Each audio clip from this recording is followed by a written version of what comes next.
monde. Donc aujourd'hui, je ne vous présente pas un livre, hein, puisque c'est une conf.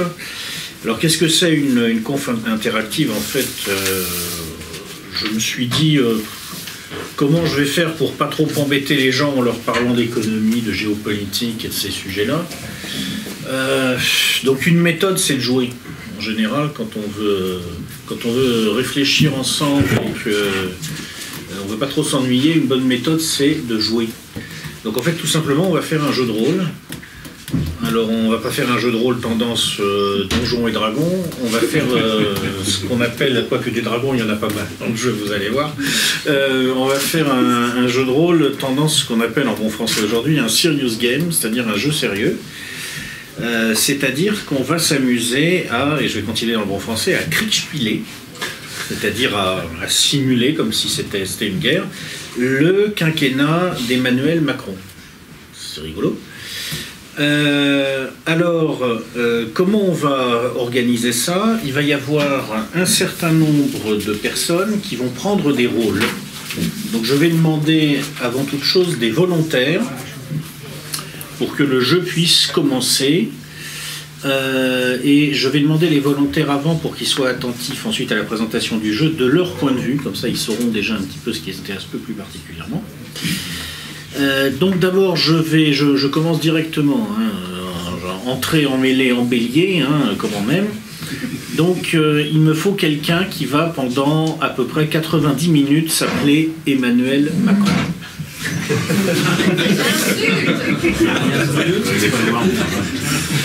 Alors, y a-t-il un volontaire qui a envie d'être appelé Emmanuel Macron pendant 1h30? Il me faut également un volontaire qui va avoir envie de s'appeler Alexis Kohler. Alexis Kohler, c'est le secrétaire général de l'Élysée. C'est une personne qui n'est pas mise très en avant dans les médias, mais qui joue en réalité probablement un rôle très important dans le système Macron. Donc est-ce que quelqu'un a envie d'être secrétaire général de l'Élysée après avoir été chef de cabinet de Pierre Moscovici ou ce genre de fonction pendant un certain nombre d'années? C'est-à-dire que quelqu'un a envie de se trouver dans la peau d'un très haut fonctionnaire français. Monsieur. Ensuite, est-ce que quelqu'un a envie d'être le président des Républicains et de s'appeler Laurent Wauquiez? Alors s'il n'y a pas de volontaire, je vous préviens, je désigne une victime. Je suis impitoyable. Y a-t-il... Oui, monsieur, on vous demande de bien pouvoir rejoindre. Et on continue en demandant un Jean-Luc Mélenchon. Je demande une Marine Le Pen. Voilà. Je demande un Philippe Martinez, secrétaire général de la CGT. Et je demande un Pierre Gattaz, président du MEDEF. Je vais d'abord vous expliquer comment on va fonctionner au niveau du jeu. Donc ce qu'on va faire, c'est qu'on va simuler semestre par semestre, d'accord? Et au début de chaque semestre, chaque tour de jeu, ça représentera un semestre, d'accord? Au début de chaque semestre, je vais demander à une personne dans la salle, par exemple Manu, de me donner un chiffre entre 1 et 20, et ce chiffre correspond à un événement aléatoire, parmi un certain nombre d'événements aléatoires qui peuvent se produire pendant le quinquennat d'Emmanuel Macron. Alors je vous lis les 20 événements aléatoires qui peuvent se produire, sachant qu'ils ne se produiront pas tous, puisqu'il y aura 9 semestres qui vont être joués jusqu'au premier semestre 2022, et que donc il y a 20 événements. Donc il n'y en a que 9 sur 20 qui se produiront. Alors j'ai imaginé une attaque ukrainienne sur le Donbass, le Maghreb gagné par le chaos libyen, c'est-à-dire ce qui se passe en Libye remonte via la Tunisie, sur l'Algérie, le Maroc, etc. Israël-Iran, la guerre ouverte. Arabie Saoudite-Iran, la guerre ouverte. Les deux événements d'ailleurs pouvant s'entraîner mutuellement dans une certaine mesure. Aléas climatiques majeurs, famine dans les pays à faible taux d'autosuffisance alimentaire, avec donc les conséquences que ça aura mécaniquement, entre autres en termes de flux migratoires. Guerre de l'eau entre Égypte, Soudan et Éthiopie, avec là encore les conséquences que ça peut avoir en géopolitique et sur les flux migratoires. Super accord gazier entre Iran, Pakistan, Inde, Chine et Russie, et ce que ça peut impliquer en termes géopolitiques. Révolution colorée au Venezuela. Krach boursier à Wall Street. L'Italie exige une révision radicale du fonctionnement de la zone euro. Vers un Brexit très dur. Ça se passe mal entre Européens et Britanniques. Taïwan proclame son indépendance. Conflit au sommet du Parti communiste chinois, arrêt brutal du plan d'infrastructure chinois qui est en train de tirer encore en partie la croissance mondiale.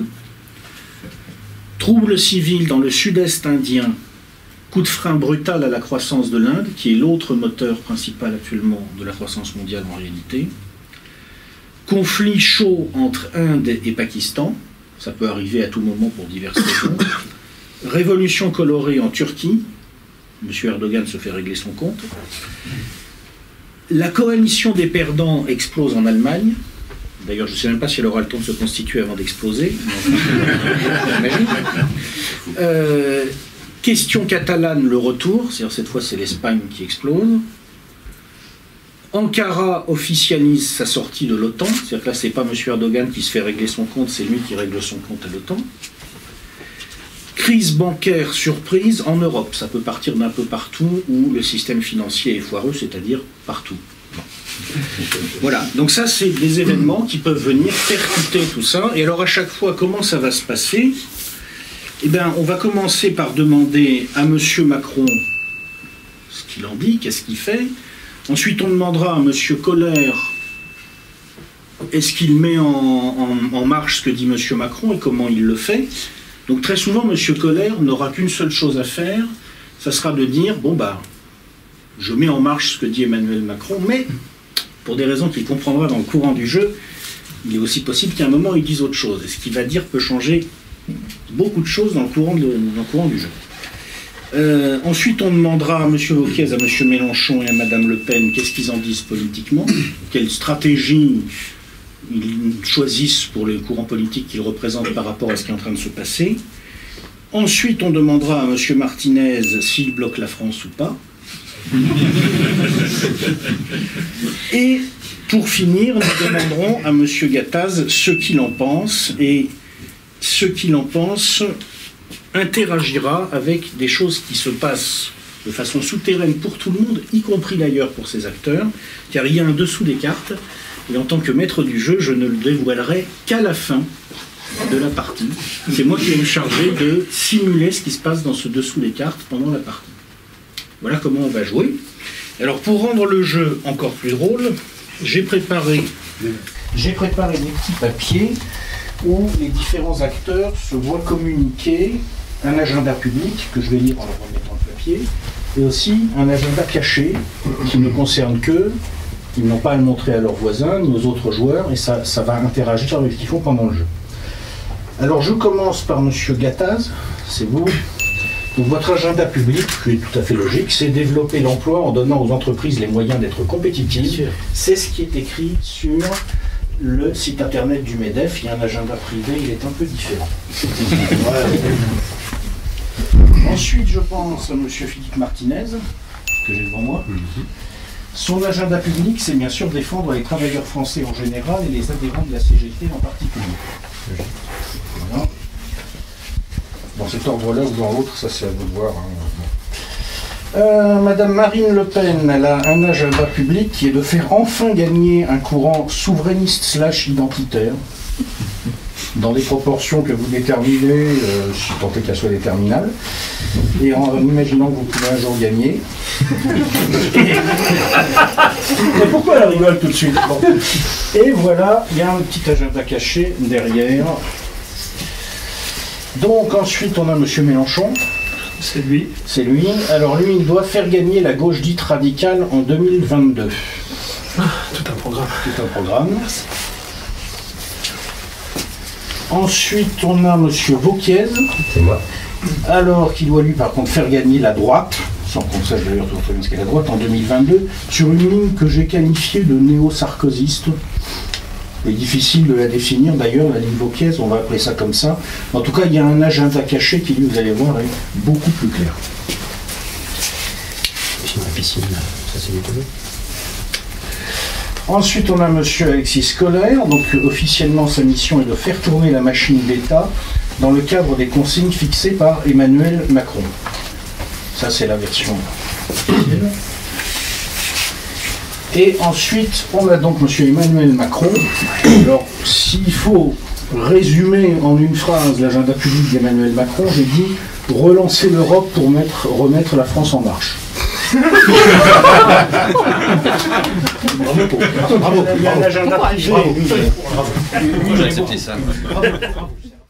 Ok, donc on va y aller. Donc je vais d'abord demander à Manu de me donner un chiffre de 1 à 20. 2. 2. Oula, alors on attaque très très fort, puisque avant le 30 juin 2018, il y a une attaque ukrainienne sur le Donbass. Alors c'est pas complètement impossible, c'est très peu probable, mais c'est pas complètement impossible. En fait, tous les événements qui sont là peuvent se produire pendant toute la durée du quinquennat d'Emmanuel Macron.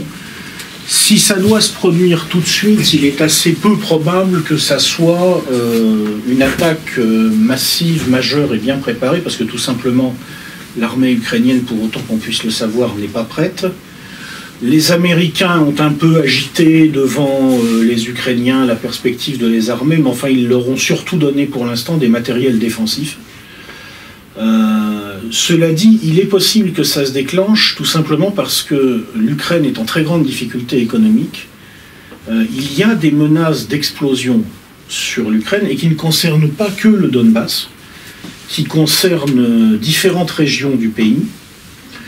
Et le pouvoir de Kiev a des difficultés très grandes pour garder le contrôle de l'ensemble. Il est de plus en plus aussi sous la pression des ultranationalistes ukrainiens, de Pravi Sector et de différents autres groupes. Et on peut très bien imaginer une configuration où menacer en quelque sorte d'un deuxième Maïdan, mais qui cette fois serait dirigé contre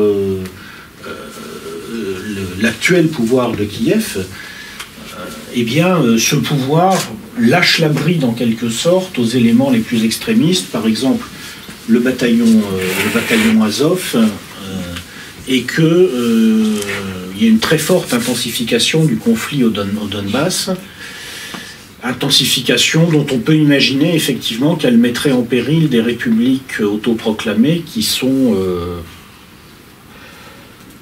assez fragiles et dont la durabilité et la solidité n'est pas plus grande que celle de cette Ukraine en train d'imploser économiquement. Bon. Donc ça peut arriver, donc on va imaginer qu'il se passe ça. Alors, qu'est-ce que ça impliquerait pour la France? Ça dépend beaucoup de la réaction russe par rapport à ce qui se passe dans le Donbass. Là, on va imaginer que Vladimir Poutine est toujours président de la Fédération de Russie. C'est quasiment une certitude qu'il va être réélu aux élections qui viennent je crois que c'est en fin mars ou en avril en Russie. Les sondages lui donnent 70% d'intention de vote ou quelque chose comme ça. Donc il est toujours président de la Fédération de Russie, il vient d'être réélu, sa légitimité est très grande, il n'a pas besoin de marquer beaucoup de points en politique étrangère, et donc il n'est pas obligé de surréagir à ce qui se passe dans le Donbass. Je ne pense pas, dans un contexte comme ça, honnêtement, que les Russes seraient assez fous pour déclencher une guerre ouverte contre l'Ukraine. C'est-à-dire, je pense simplement qu'ils répondraient à l'intensification de la guerre hybride faite par les différentes forces qui s'opposent à eux dans cette région, par une intensification de leur propre guerre hybride. C'est-à-dire qu'on pourrait avoir davantage d'accidents de la route sur les routes ukrainiennes, on pourrait avoir davantage d'armes qui apparaissent miraculeusement entre les mains de telle ou telle milice à Lugansk ou Donetsk. Inévitablement, il faut s'attendre à ce que les Américains en profitent pour jeter de l'huile sur le feu, puisque Actuellement, ce qui est en train de se passer, c'est que l'OTAN est au bord de l'explosion. L'OTAN est au bord de l'explosion, on n'est pas loin du moment où ça va craquer. Les Américains ont très mal pris que les Allemands, les Français et les Espagnols décident de renforcer l'Eurocorps. Ils ont demandé à leurs protégés polonais de sortir de l'Eurocorps ou d'annoncer que la Pologne ne participerait plus à l'Eurocorps. Les Américains veulent remettre les pays européens clairement en termes de défense sous la coupe de l'OTAN. Ils craignent l'émergence d'une défense européenne, et cette défense européenne a de vraies raisons d'émerger parce que tout simplement en Europe, qui commande, c'est les Allemands, et les Allemands aujourd'hui, pour des raisons commerciales, ont des relations de plus en plus tendues avec les Américains. C'est-à-dire qu'on a une Allemagne dont les intérêts économiques et commerciaux sont de moins en moins convergents avec ceux de son protecteur traditionnel américain, et qui donc peut être tentée de chercher à retrouver un certain nombre de marges de manœuvre en géopolitique. Alors on va imaginer que dans ce cadre-là, c'est un des scénarios que j'ai esquissé dans le petit bouquin que j'ai fait, les Américains décident de profiter d'une augmentation de la tension brutale sur la ligne de fracture entre l'OTAN et la Russie pour mettre les Européens devant un choix binaire. La suggestion claire et nette à l'OTAN sur le plan militaire, c'est-à-dire l'Eurocorps qui est certifié OTAN, mais dont on ne sait pas très bien dans quelle mesure il a vocation à être, à proprement parler, sous le commandement de l'OTAN, est placé clairement sous le commandement de l'OTAN. Les unités qui le constituent, toutes les unités en clair terrestre importantes de l'Allemagne, de la France, de l'Espagne, sont clairement placées sous commandement de l'OTAN, c'est-à-dire sous commandement américain, puisque le commandant en chef de l'OTAN, le SACEUR, le commandant en chef de l'OTAN en Europe, est toujours un Américain, par principe. Et donc, on va imaginer qu'on a une réunion au Conseil de l'Atlantique Nord. Donc, le Conseil de l'Atlantique Nord, où de façon inexplicable, d'ailleurs, Emmanuel Macron a nommé un ambassadeur de la France, qui est cette brave dame qui s'était rendue célèbre il y a quelques mois en déclarant que pour avoir plus de salles de classe, il fallait mettre comment on appelle ça déjà, un paravent au milieu. Donc c'est cette personne-là qui nous représente au Conseil de l'Atlantique Nord. Le monde devient un sketch. Alors, cette personne donc assiste à la réunion. Et elle n'y comprend rien, parce qu'honnêtement, bon, elle n'a pas de niveau. Simplement, ce qu'elle sait faire quand même, c'est que le monsieur, avec des galons sur l'épaule, lui a remis un papier lui disant « Voilà une liste d'unités militaires qui doivent être immédiatement placées sous le commandement de l'OTAN, prêts à déployer. Il est possible que dans 48 heures, on soit en guerre avec la Russie. » En fait, il est extrêmement peu probable que ça arrive, mais c'est un moyen pour les Américains de faire clairement acter que les pays européens restent militairement complètement sous le commandement de l'OTAN. Alors, M. Macron va évidemment avoir une décision à prendre. Alors, il en parle avec un certain nombre de ses conseillers, entre autres avec des gens d'ailleurs qui n'ont pas nécessairement des compétences militaires. Il en parle bien sûr avec le chef d'état-major des armées, pas celui qui l'a viré et engueulé, le nouveau. Il en parle aussi avec ses anciens collègues de la banque Rothschild. Le chef d'état-major des armées lui dit ouais non, il faut pas accepter cette suggestion à l'OTAN parce que voilà, c'est pas le but. Par contre, ses anciens collègues de la banque Rothschild, avec qui il en discute, lui disent bon, écoute, on va pas se fâcher trop quand même avec les Américains qui ont l'air très énervés pour ces histoires d'Ukraine dont on n'a pas grand-chose à faire. Tu vas leur dire oui. De toute façon, c'est pas grave, nos unités militaires. Bon, après, on les bougera ou on les bougera pas, mais dans un premier temps, tu vas leur dire oui. Et la question que je pose à M. Macron, c'est dans ce contexte-là, qu'est-ce qu'il fait, qu'est-ce qu'il dit et comment il s'en sort?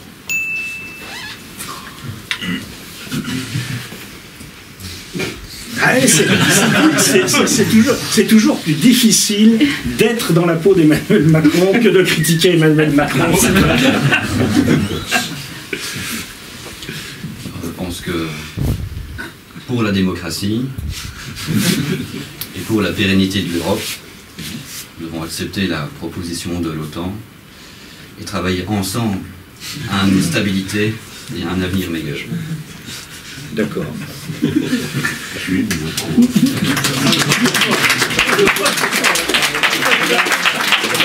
Vous devriez postuler, je pense que vous... On a parmi les sacs pour vomir. C'est bon.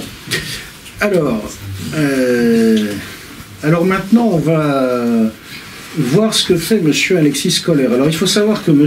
Kohler, lui aussi, a des amis, lui aussi il en parle. Il n'a pas tellement d'amis, M. Kohler, dans la sphère militaire. Pas tant que ça d'ailleurs non plus dans les affaires étrangères. Par contre, il a beaucoup d'amis dans les milieux politiques français, disons de ce qu'il était convenu d'appeler à une certaine époque le Parti socialiste, je veux dire social-traître, pardon.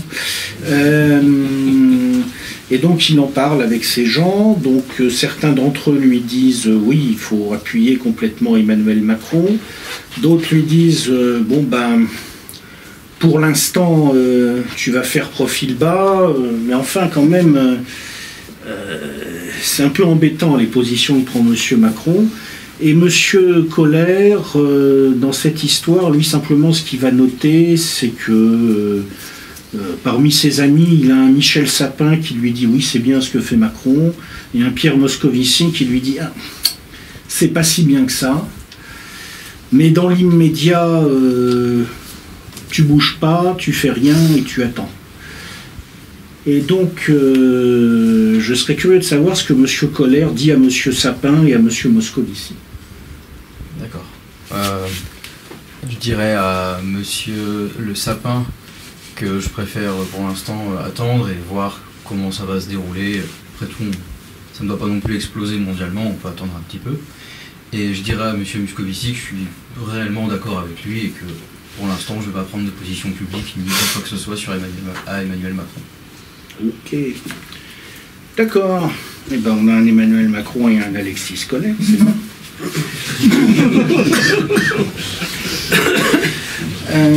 Alors, en fait, Monsieur Vauquiez, lui, qu'est-ce qui lui arrive dans ce contexte-là? Alors attendez que je ne me trompe pas, parce que c'est compliqué à un certain moment de savoir qui soutient quoi.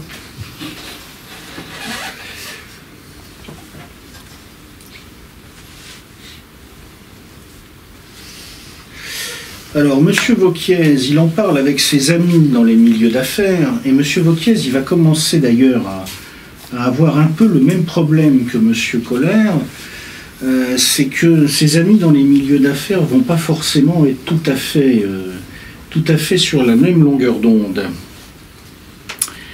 C'est-à-dire que M. Bolloré, par exemple, va dire à M. Vauquiez, un peu comme M. Moscovici, moi ça me plaît pas trop ce qui est en train de se passer en ce moment, alors que M. Bouygues va dire oui, non, finalement il est pas mal cet Emmanuel Macron, et dans cette affaire-là, je trouve que les Républicains devraient l'appuyer. Et donc là, il va falloir que M. Vauquiez fasse un choix très difficile, et qui s'apparente à un pile ou face. Mais il faut le faire.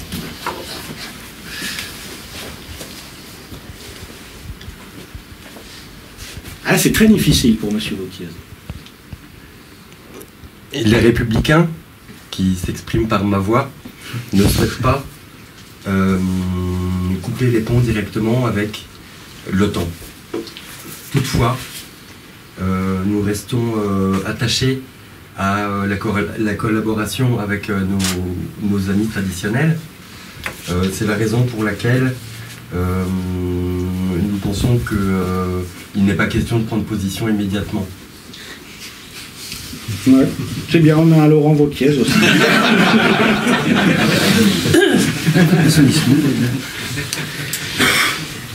Alors, au cas particulier de M. Mélenchon, je pense... Alors, vous, il se trouve que dans ce contexte-là, vous n'avez pas tellement de choix à faire, j'ai l'impression. Ah, quoique, non, je dis une bêtise. Non, si. Vous allez avoir des choix à faire. Vous allez avoir des choix à faire parce que il va y avoir un grand désaccord qui va assez vite apparaître entre vos différents amis. C'est-à-dire que la base de votre mouvance politique va être vent debout contre les choix d'Emmanuel Macron, c'est assez prévisible d'ailleurs dans un contexte comme ça. Par contre, vous allez vous apercevoir que au niveau du Grand Orient, les choses sont plus compliquées. Or, vous avez aussi pas mal d'amis dans le Grand Orient. Donc vos amis du Grand Orient vont vous demander en gros de prendre position contre ce que fait Emmanuel Macron, publiquement, mais en même temps, pas trop. Et vous avez votre base à gérer par ailleurs qui... Voilà. Comment vous vous en sortez ?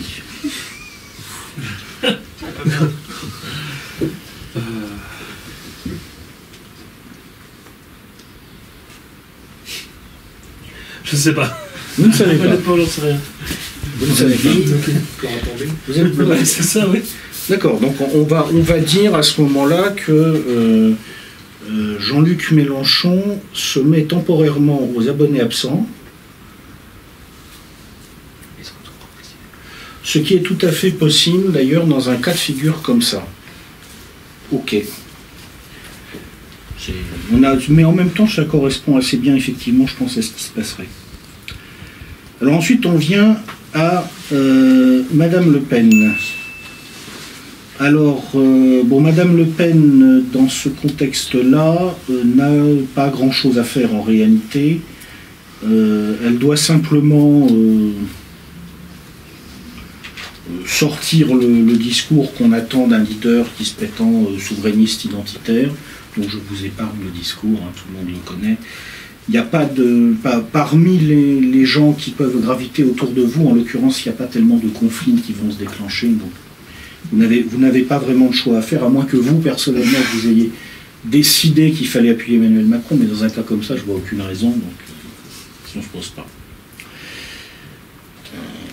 Alors, ensuite, on a monsieur Philippe Martinez. Et monsieur Martinez, c'est un peu comme monsieur Mélenchon. C'est-à-dire que... donc je vais considérer qu'il va faire comme lui, hein, parce que c'est... Hein, il n'a pas de forte pression d'acteurs capables de le surdéterminer en faveur d'une action vraiment forte. Donc il fait dans la communication politique, les discours, etc. Ensuite, on va avoir monsieur Pierre Gattaz. Alors, monsieur Gattaz, lui, il va aussi discuter avec ses amis. Et alors, qu'est-ce que vont lui dire ses amis ? Alors, par exemple, il va discuter avec des cadres de Dassault, des dirigeants de Dassault, et eux vont lui dire qu'ils ne sont pas très contents de ce que fait Emmanuel Macron. Il va aussi discuter avec des cadres de M. Lagardère, de Lagardère, de Galaxy, on va dire Lagardère. Et eux, ils vont plutôt lui dire qu'ils sont très contents de ce que fait Emmanuel Macron. Donc en fait, monsieur Gattaz, il est un peu dans la même situation que M. Vauquiez. Alors lui, évidemment, il ne va pas nous faire un discours politicien, puisqu'il n'est pas un politicien. Il va se retrouver dans l'obligation d'avoir à discuter avec des gens comme ça qui ne sont pas d'accord entre eux, à l'intérieur du MEDEF.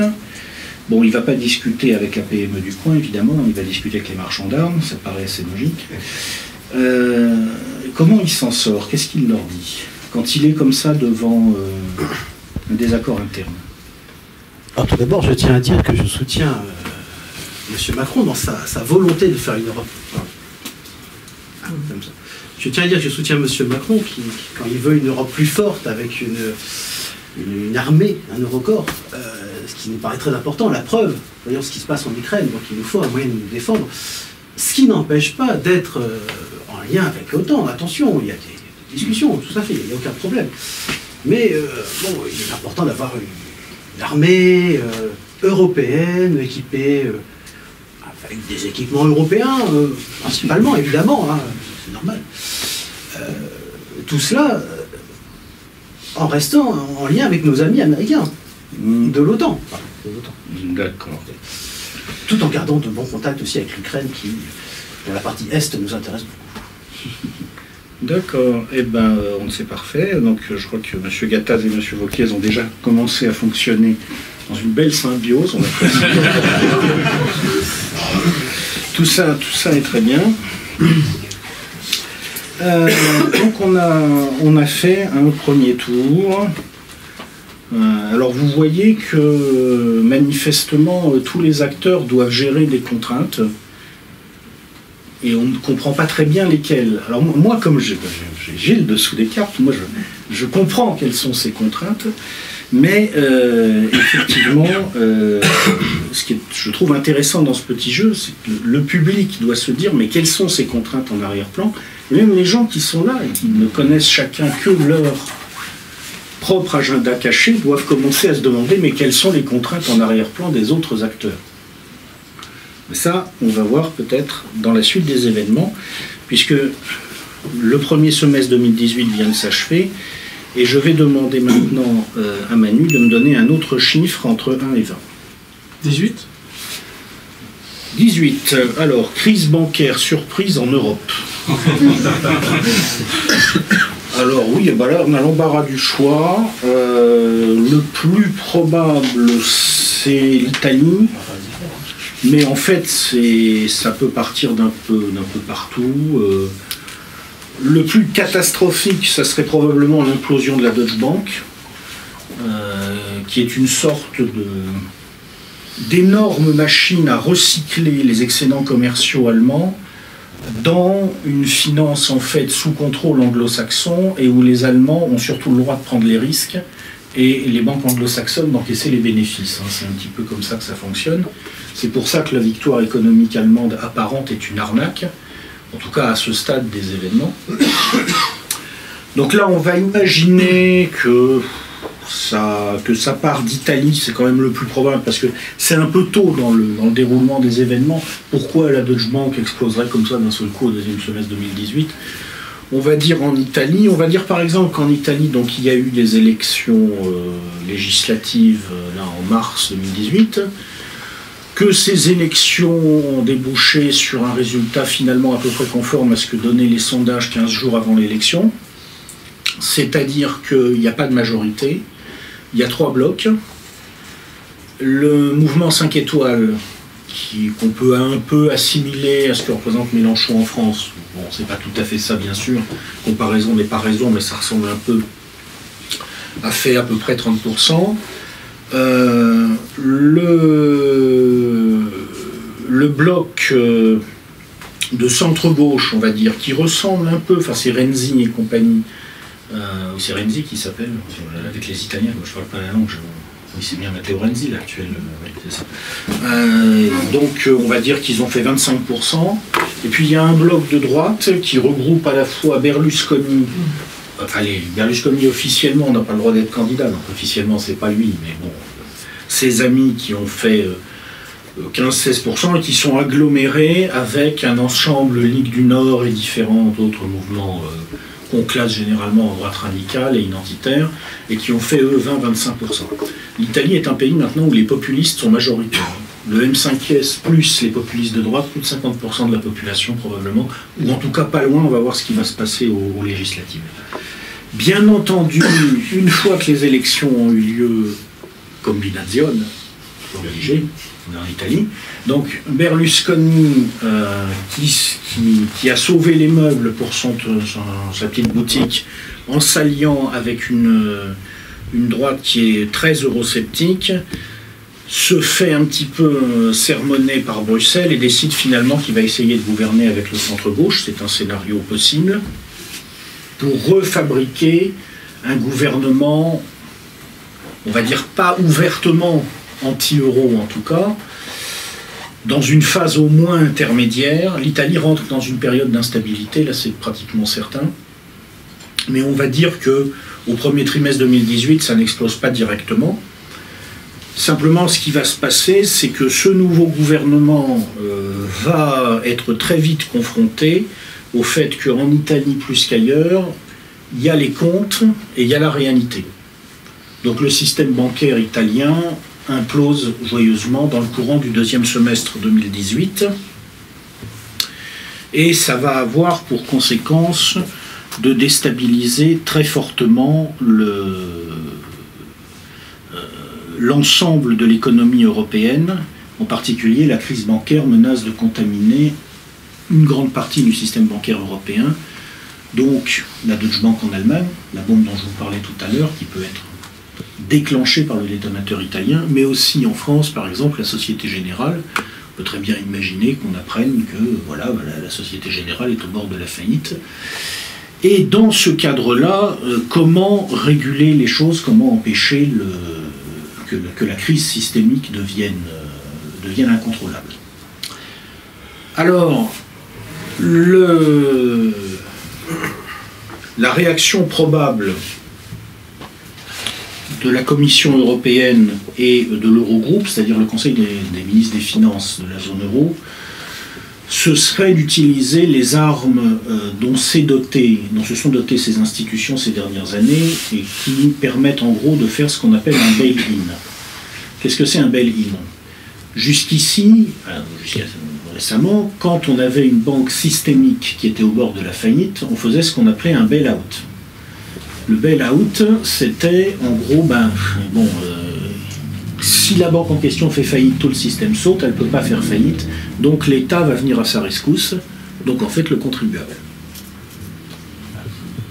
C'est simple, hein, l'État en fait c'est le contribuable. Donc on va souvent transformer de la dette privée en dette publique. Alors je vous passe les détails de tous les mécanismes qui permettent de le faire, parce que c'est très complexe. Ça peut correspondre à des rachats de créances irrecouvrables ou en tout cas douteuses. Ça peut correspondre à une recapitalisation pure et simple. Ça peut se faire au niveau national, ça peut se faire au niveau central, ça peut se faire par la Banque Centrale Européenne. Enfin, c'est très complexe.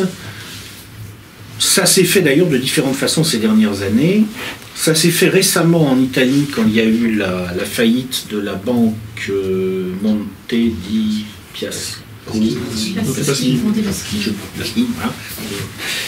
Donc ça peut recommencer demain, sauf que quand il y a eu le sauvetage de cette banque, les Allemands ont commencé à gueuler très sérieusement parce qu'en gros ils ont dit non mais attendez, concrètement quand l'État italien qui a déjà une dette totalement délirante vient au secours d'une banque comme ça veut dire qu'en réalité la Banque d'Italie et ou l'État italien, enfin la puissance publique italienne en réalité, transfère par son intermédiaire des créances douteuses, en fait, aux gens qui ont eux-mêmes des créances sur l'État italien et la banque en Italie, c'est-à-dire via le système Target, dans la zone euro, en fait, l'Allemagne. Bon. Donc là, ça ne marche plus comme ça, et cette fois, on décide de faire un bail-in et pas un bail-out. Alors, qu'est-ce que c'est le bail-out? C'est que c'est pas un sauvetage par le contribuable, c'est un sauvetage par les déposants. C'est-à-dire que les gens qui avaient de l'argent dans ces banques, on va leur dire, bon ben, vous aviez de l'argent chez nous, et ben il n'y a plus rien. Bon. Après, à des taux différents, vous pensiez que vous aviez 100, vous avez 80, etc.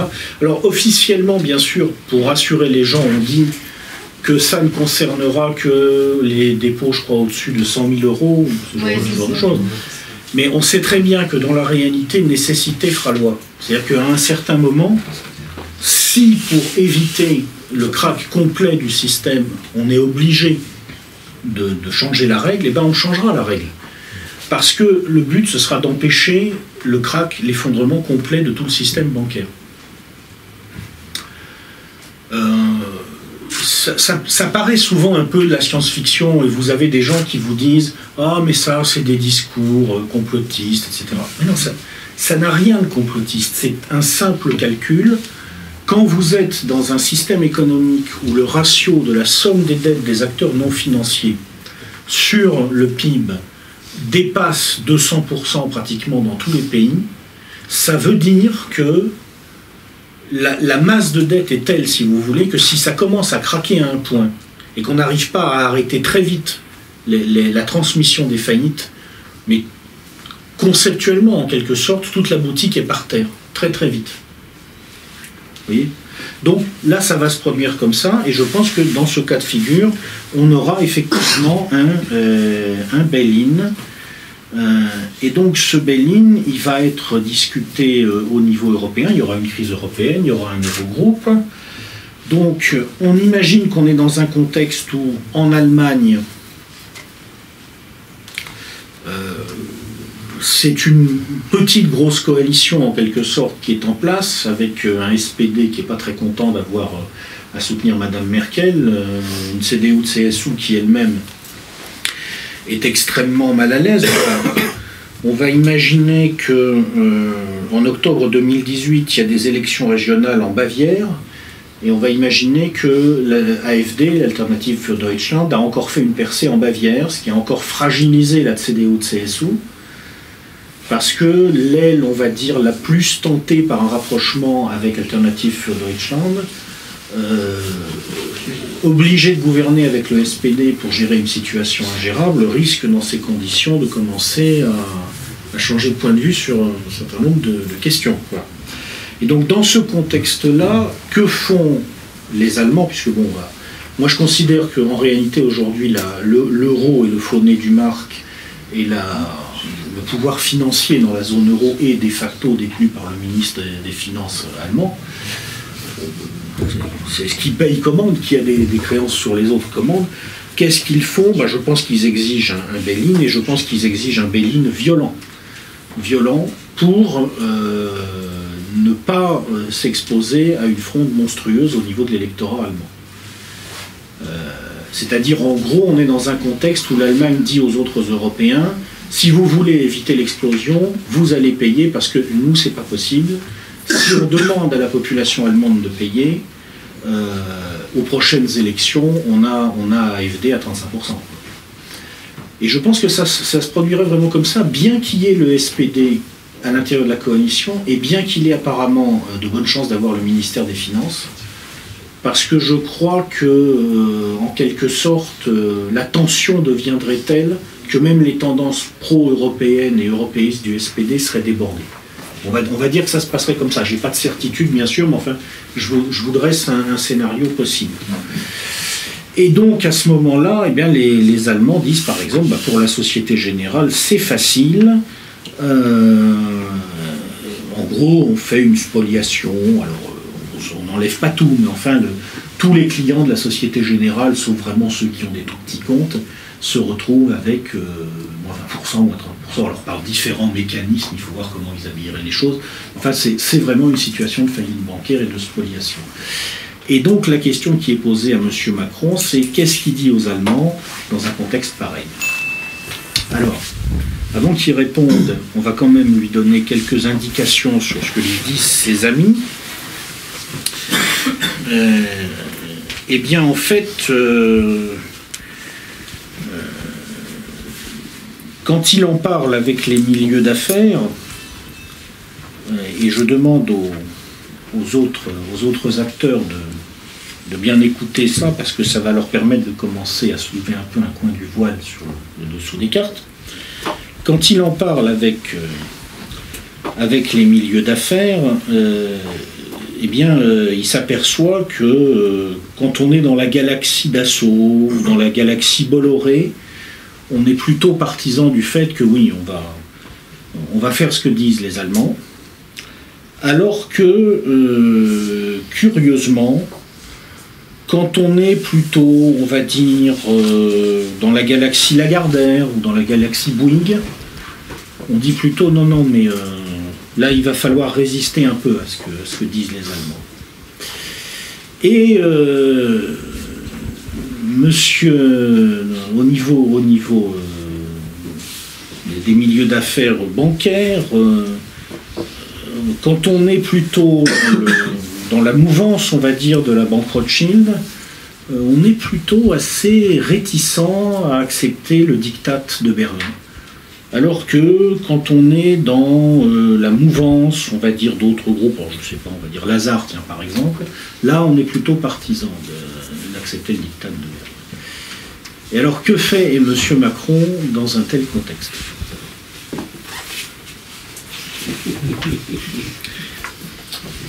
D'abord, je tiens à dire que je soutiens la France en marche. Mais soutenir la France, contrairement à ce que prône Mme Le Pen, ce n'est pas régresser et revenir au nationalisme, car vous le savez, le nationalisme, c'est la guerre. Sauver la France, c'est aussi sauver l'Europe, pour être plus forts ensemble et lutter contre les inégalités. Dans ce cadre, je pense que nous devons discuter avec nos alliés, nos amis avec vous, les amis allemands. Nous devons travailler d'un commun accord et prélever un certain montant pour sauver l'État. Or, prendre de l'argent chez les gens, vous savez, ce n'est pas les voler, c'est pour les protéger, c'est pour offrir un cadre de vie agréable et les avant de monter la pente et de sortir de cette crise. Toutefois, nous allons aussi évidemment discuter avec certaines multinationales américaines qui sont présentes sur notre territoire et qui pourront, via certains contrats que je ne dévoilerai pas ici, nous aider et nous permettre de nous maintenir en marche, de continuer à progresser ensemble sans risquer la réouverture de certaines situations qui pourraient mener à l'ouverture de camps de concentration, par exemple. Il n'irait pas jusque-là. Au pire, ça. Et aujourd'hui, il n'y a qu'ensemble que nous pouvons éviter de la création de conflits. Vous en conviendrez. Alors, donc M. Macron va accepter en quelque sorte d'accompagner ce que propose Mme Merkel et ses amis de Berlin. Oui, mais à hauteur d'un certain pourcentage seulement. À hauteur d'un certain pourcentage. Nous ne prélèverons pas plus de 25%. Mais bon, le reste sera compensé par des contrats avec, par exemple, nos amis américains qui permettront de venir s'implanter plus facilement sur le territoire français et européen, puisque la France c'est l'Europe, afin de compenser et de rembourser, si vous voulez, l'autre partie de la dette de nos banques qu'il faut sauver, puisque il n'y a que par la banque que nous pourrons sauver le pays.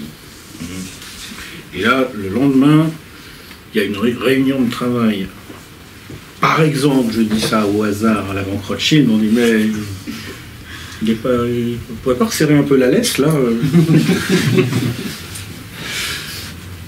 oui, mais c'est bien joué, hein. Je veux dire, c'est bien joué. Mais quelque part, c'était pas le contrat initial. Oui. Donc, moi je dis ça, après on fait des voyages en décapotable à Dallas. Hein,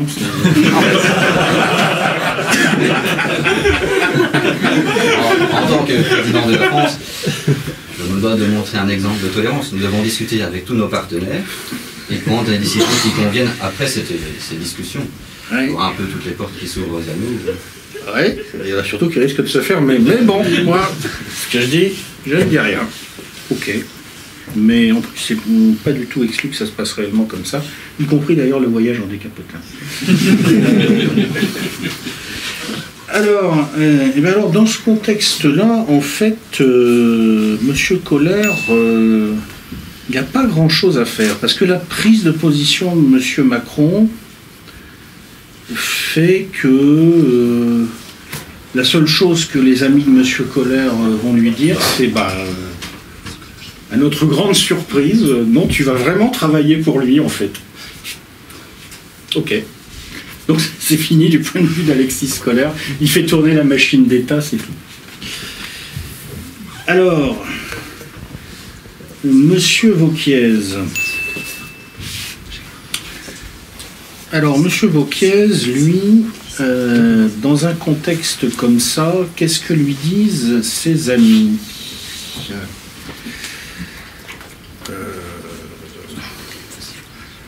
Alors, en fait, comme on l'a vu tout à l'heure à propos de monsieur Macron, Monsieur Bolloré dit en l'occurrence que la position admise par Monsieur Macron est à peu près acceptable. Monsieur Bouygues, lui, il est plus réticent. Il trouve que ça va coûter quand même très cher de continuer comme ça à toujours dire amen à tout ce qui vient de Berlin.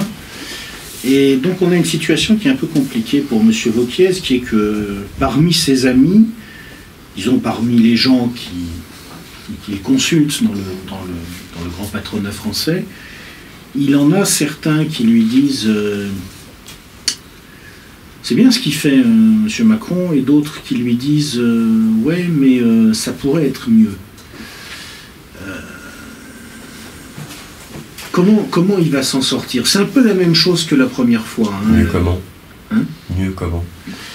Ah, alors ça c'est intéressant. Donc là, monsieur Vauquiez demande aux gens qui lui ont dit ça pourrait être mieux, comment ça pourrait être mieux. Donc en fait, les gens qui lui disent ça, c'est, on va dire, des gens qui sont proches, on va dire, allez, on va appeler ça la galaxie Bouygues, par exemple, ou la galaxie Lagardère. Mieux comment? Je pense qu'il y a des gens, en gros, qui vont commencer à dire à M. Vauquiez,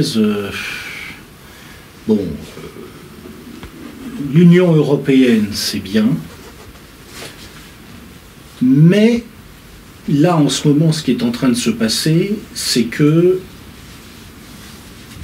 le Brexit a eu lieu. Nous avons un président américain qui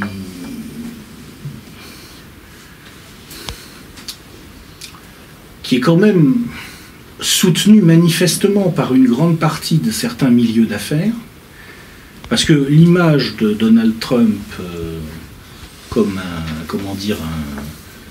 un type indépendant et qui aurait été propulsé là simplement parce que l'Amérique profonde en a marre, c'est une image. Effectivement, Clinton s'est fait bouler parce que l'Amérique profonde en a marre. Mais c'est pas pour ça que Trump est là. Trump est là aussi parce qu'il a donné des gages à un certain nombre de réseaux de puissance. Sinon, il ne serait pas là. Lui, je veux dire, le voyage en décapotable à Dallas, ça fait longtemps qu'il l'aurait fait. Il a quand même décidé que, en pratique, la personne qui allait diriger sa politique économique à travers le Conseil, le National Economic Council, c'est un monsieur qui est un ancien vice-président de Goldman Sachs. Il a littéralement truffé l'administration de Washington d'anciens de Goldman Sachs. Alors il est vrai qu'on ne sait pas très bien ce qui est venu de lui et ce qui est venu de son gendre Jared Kushner, c'est assez difficile de faire le tri dans ce panier de crâne. Mais enfin, de toute façon, il y a une très grande présence de ces gens-là. Or, il a une politique qui commence à se durcir et à être de plus en plus protectionniste.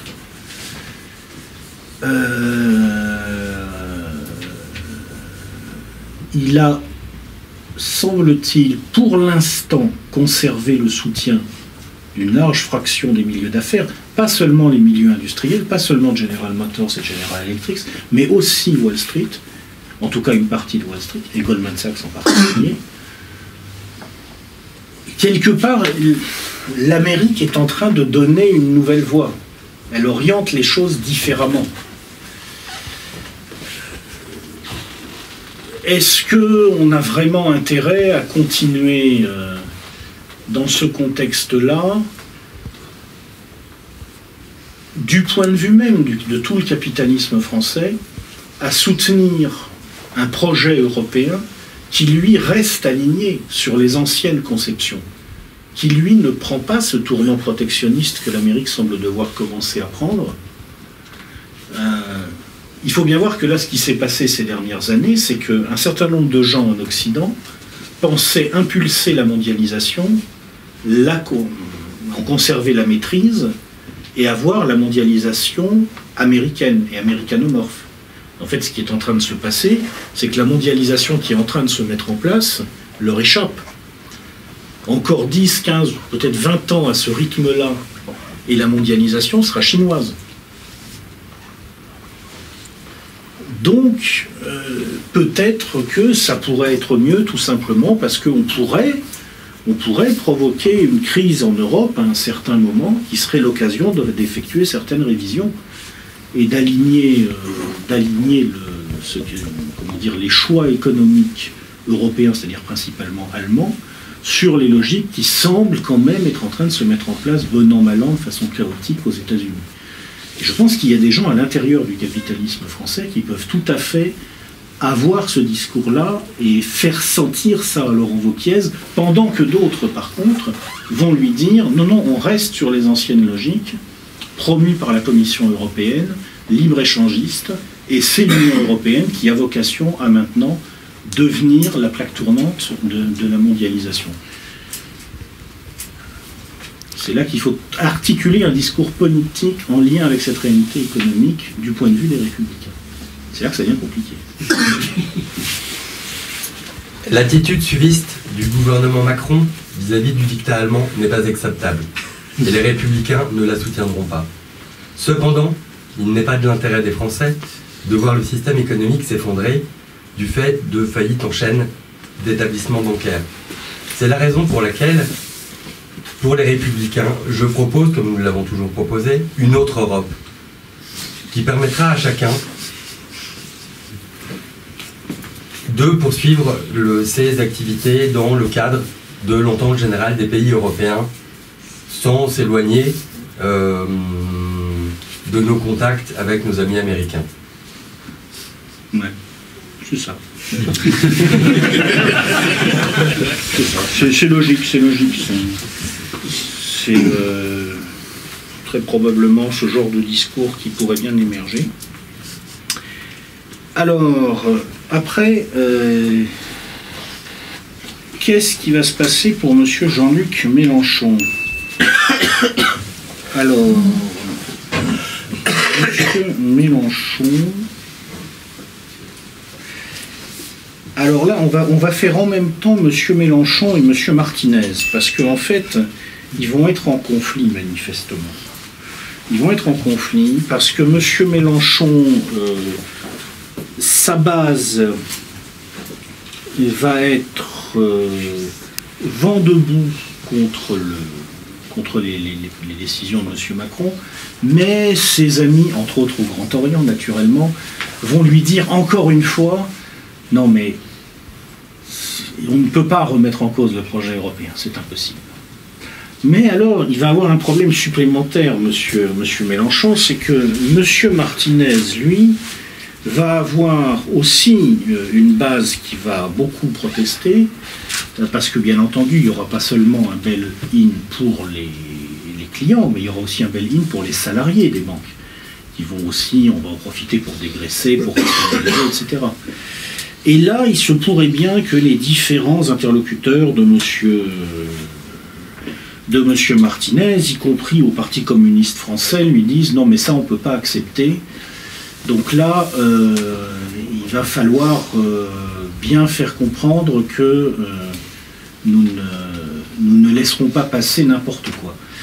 Donc c'est intéressant de voir comment M. Mélenchon et M. Martinez, qui vont quand même être un peu obligés de travailler ensemble sur ce coup-là, vont s'arranger pour piloter l'affaire. Alors là, c'est ce qui se passe quand M. Mélenchon rencontre M. Martinez. Le grand silence.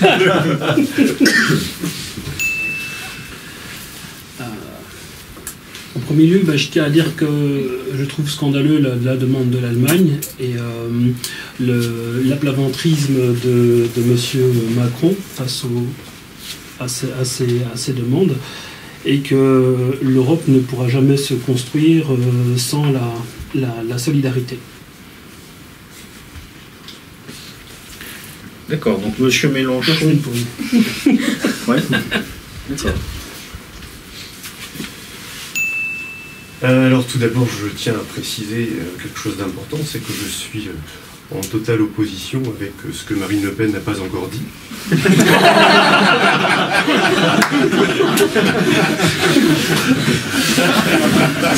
Et j'appelle tous les Français, tous les salariés à descendre dans la rue dès demain matin, à bloquer les routes, les établissements de toutes sortes,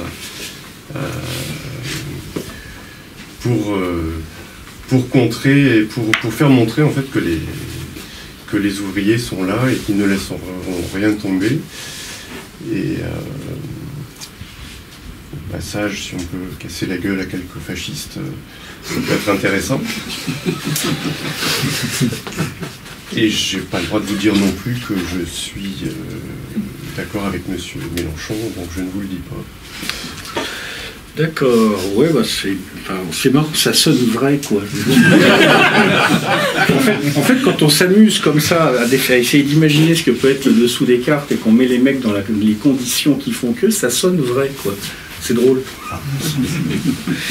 Bon, alors, en résumé, donc, bon, il y a peut-être quelques fascistes qui se font casser la gueule, et encore, je crois que c'est... Même pas, probablement.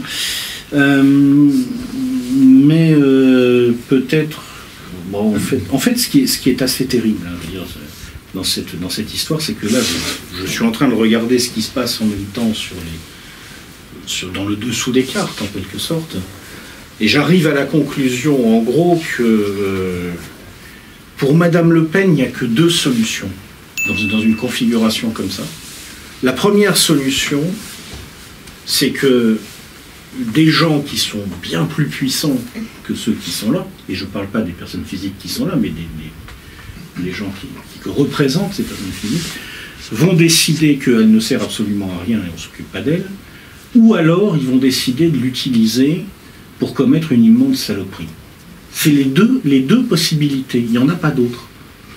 Donc comme je suis pas un méchant homme, je demande à Madame Le Pen si elle préfère être ignorée ou utilisée cyniquement. Oh bah, plutôt être ignorée. Bon, donc Madame Le Pen n'a pas droit à la parole, même c'est pas compliqué, parce qu'on est passé aux choses sérieuses et que manifestement, pour l'instant, elle ne sert à rien du point de vue des gens qui tirent les ficelles. Donc voilà. Le tour est fini pour ce brave Madame Le Pen. Et je vous jure que c'est vraiment la conclusion à laquelle j'arrive. Je ne l'avais pas prémédité, hein. C'est vraiment la conclusion à laquelle j'arrive. Vous comprendrez quand je vous expliquerai le dessous des cartes après.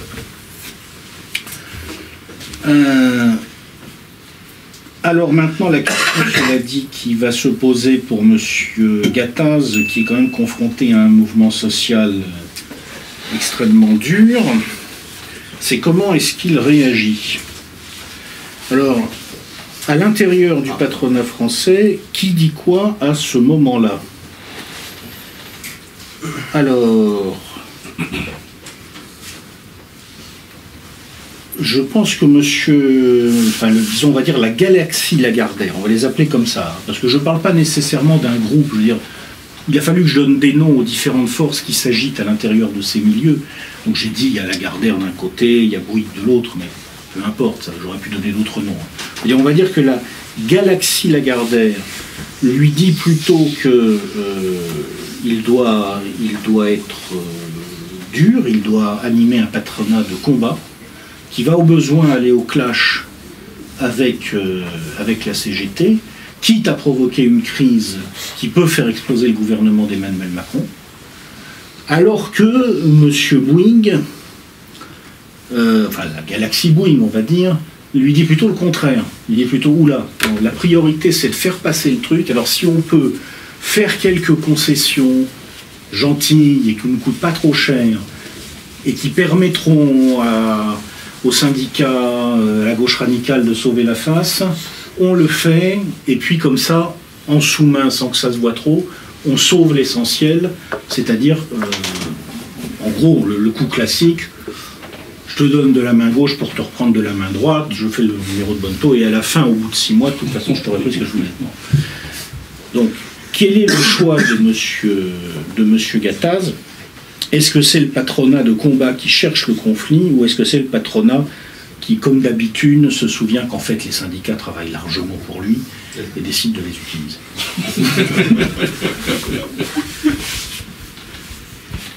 Nous sommes dans une situation très très grave. Et je tiens à dire à M. Macron que nous, au MEDEF, nous ne considérons pas que ce soit une bonne idée de ponctionner les Français. C'est l'occasion ou jamais de relancer l'Europe. Faisons des eurobonds. Aidons les banques en prêt. Lançons ensuite une politique de grands travaux qui ramènera du travail pour tous. Nous-mêmes, nous sommes prêts à recevoir nos confrères afin de trouver des solutions acceptables pour tous. Pour nous, l'Europe est là pour aider la population. Les banques sont une partie du fonctionnement de notre système économique. Il faut donc les aider, et pas en spoliant éventuellement certaines personnes qui, bien sûr, pourraient peut-être se le permettre, mais également des pauvres qui ne pourraient plus le consommer et qui rentreraient dans une grande pauvreté. Nous pensons que l'État a sa part dans l'histoire et c'est l'État qui doit renflouer les banques. Alors, bon, ça c'est un discours politique qui est très possible d'ailleurs, parce qu'en général, dans ces cas-là, bien entendu, tout le monde dit tiens, voilà une patate chaude, la voilà pour toi. Non. Mais le problème, c'est qu'il y a un moment où, quand on a vraiment le pouvoir, il faut vraiment faire des choix. Et en fait, la raison pour laquelle M. Gattaz est à la fin du tour, c'est que, bon, lui-même, bien sûr, ce n'est qu'un fonctionnaire du MEDEF, M. Gattaz, mais il représente derrière le patronat français. Voilà. Bon, à un moment, dans un système capitaliste, qu'est-ce qu'il y a de pouvoir? C'est le patronat, quand même, en tout cas une large fraction du pouvoir. Donc il y a un moment où il faut vraiment choisir, et le pouvoir, à un certain moment, doit trancher. C'est-à-dire que, bon là on est dans un discours qui essaye un peu d'éviter de ce qu'a fait tout à l'heure Emmanuel Macron, ce qu'ont fait un peu tous les acteurs, on l'a vu là. Mais il y a un moment où, quand on est vraiment en situation d'avoir le pouvoir, on ne peut plus éviter. Il faut décider. Ah mais le MEDEF a décidé, il a dit prenons l'argent des Allemands pour renflouer nos banques et mettons-nous la population de notre côté. Et ensuite relançons une politique de grands travaux avec ce même argent des Allemands. Donc c'est pour faire du travail pour tout le monde. C'est pas du blabla, c'est réellement la décision. Clairement, c'est l'argent aux Allemands. Ouais. D'accord. À l'Europe, il y aura des eurobonds, et puis tous en commun, on partage, pas du fédéral. Oui, enfin je pense que de outre-Rhin, il n'y a pas grand monde qui va se tromper sur la cible.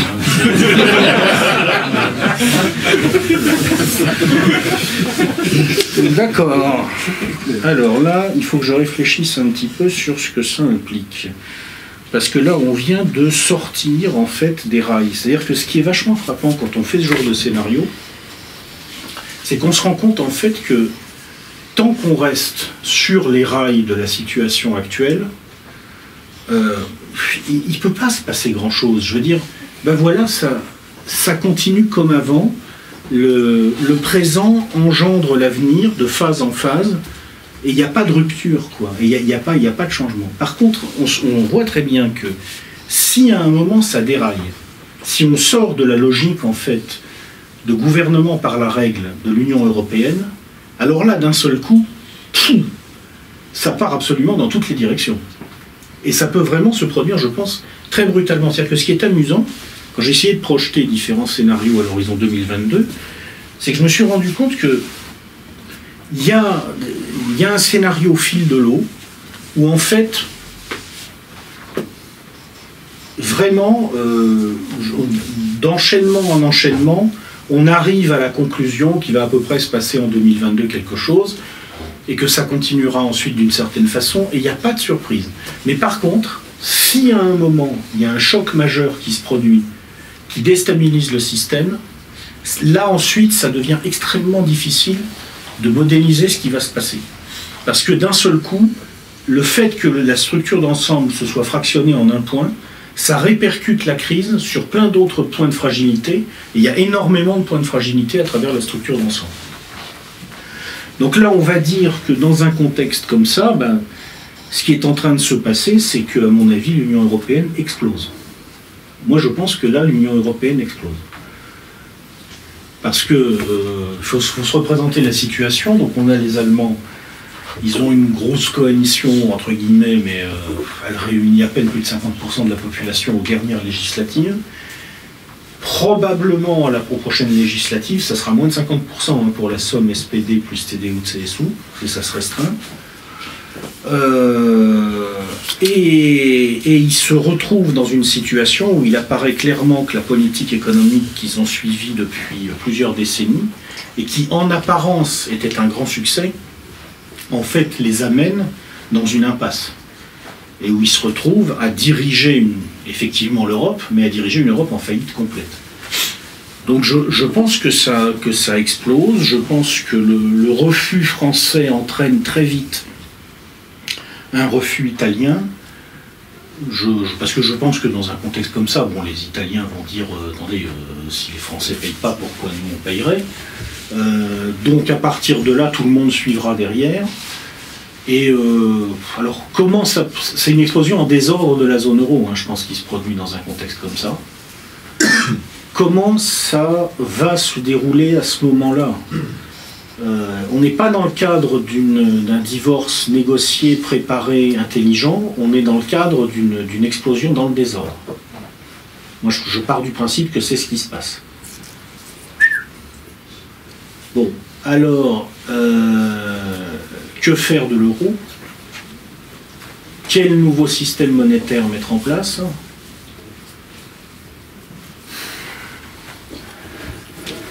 Le conserver, oui, mais comment? Alors ils peuvent essayer de le conserver temporairement, ouais. Je réfléchis en même temps. Je pense qu'ils le conserveraient temporairement en disant il nous faut quelques mois pour fonder quelque chose de nouveau. Et donc effectivement, pour quelques mois, M. Gattaz et ses amis du MEDEF obtiennent gain de cause. C'est-à-dire qu'en effet, je ne vois pas quoi faire d'autre que de balancer les liquidités pour compenser la crise de solvabilité. Il n'y a rien d'autre à faire. Ça veut dire évidemment que ces liquidités, c'est un nouveau programme de quantitative easing, mais absolument gigantesque. Parce que le quantitative easing, en fait, il est exponentiel. Au fur et à mesure qu'on l'a fait, on a laissé se creuser, on a même amplifié les trous dans la caisse, en quelque sorte, dans les endroits de la caisse où il y a des trous. Donc plus ça dure, plus le quantitative easing doit être grand. Donc là, il est gigantesque. Donc c'est clair que ça provoque une crise économique, une crise politique monstrueuse en Allemagne. Je pense que la Bundesbank et la Cour de Karlsruhe se ferait en sorte, en quelque sorte, que le système ne puisse être maintenu que très provisoirement. Et à mon avis, on aurait un retour aux monnaies nationales ensuite qui s'orchestrerait en quelques mois, je pense. Avec une forte baisse de la monnaie, et puis... mais c'est sûr que notre argent est ailleurs, donc c'est bon. Oui, mais c'est sûr. Non, mais c'est une position tout à fait possible, effectivement, pour le MEDEF. Alors évidemment, elle va, sans dévoiler le dessous des cartes, elle va avoir un certain nombre de conséquences complexes à l'intérieur du MEDEF, c'est-à-dire que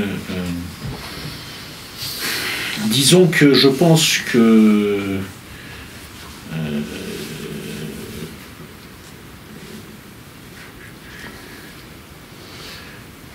je pense que la galaxie Bouygues, on va dire, va être très content, parce que concrètement, ça veut dire que on a une France qui revient au franc, un franc qui se désarime du mark, donc des intérêts économiques français qui basculent clairement à nouveau plutôt en lien vers la Grande-Bretagne. Et l'axe franco-allemand casse, donc il va rester l'axe militaire franco-britannique. Et c'est-à-dire qu'il faut bien voir que la prise de décision qui est tout à fait, je réfléchis en même temps, la prise de décision qui est tout à fait rationnelle de la part de M. Gattaz et qui a été prise dans une perspective économique, il était obligé de choisir sur certains intérêts contre d'autres à l'intérieur du patronat, elle va avoir des conséquences par ricochet sur le plan géopolitique. Parce qu'elle va se couper la France de l'Allemagne, alors que dans le même temps, l'alliance militaire avec la Grande-Bretagne va être maintenue. Donc en fait, on voit très bien comment cet enchaînement de faits a surdéterminé des événements qu'aucun des acteurs finalement ne peut maîtriser a priori. Et donc on va se retrouver dans une situation où eh bien, on aborde le premier semestre 2019 avec un Emmanuel Macron en très très grande difficulté dans l'opinion, puisqu'il a été élu avec un contrat implicite auprès de sa base, qui était relancer l'Europe pour remettre la France en marche, et il n'y a plus d'Europe. Il y a les extraterrestres aussi. Ouais, non, mais les extraterrestres. Non. Je vous demande pardon. Monsieur Macron, ça va? Vous tenez le choc.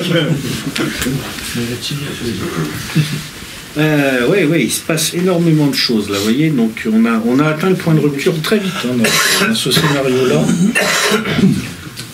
Dans ce scénario-là, on arrive fin 2018 et on est presque déjà au point de rupture complet. Ça va très très vite, ça peut aller vraiment très vite. Alors, on va maintenant imaginer la suite des événements pour le premier semestre 2019. On est vraiment allé, l'histoire est allée à une vitesse très impressionnante.